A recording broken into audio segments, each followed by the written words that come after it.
को बहुत दिनों बाद सुना है,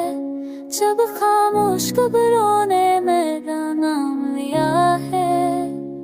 ये इश्क कोई हंगामा नहीं करता, बस बहसता हंसता वजूद खा गया है। तुम्हारी कमी किसी शोर की तरह नहीं, एक मुस्तकिल खामोशी की तरह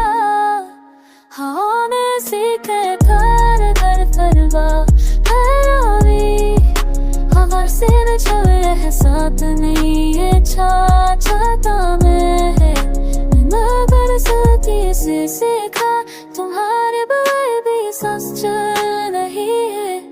मगर जिंदगी ने मानी बदल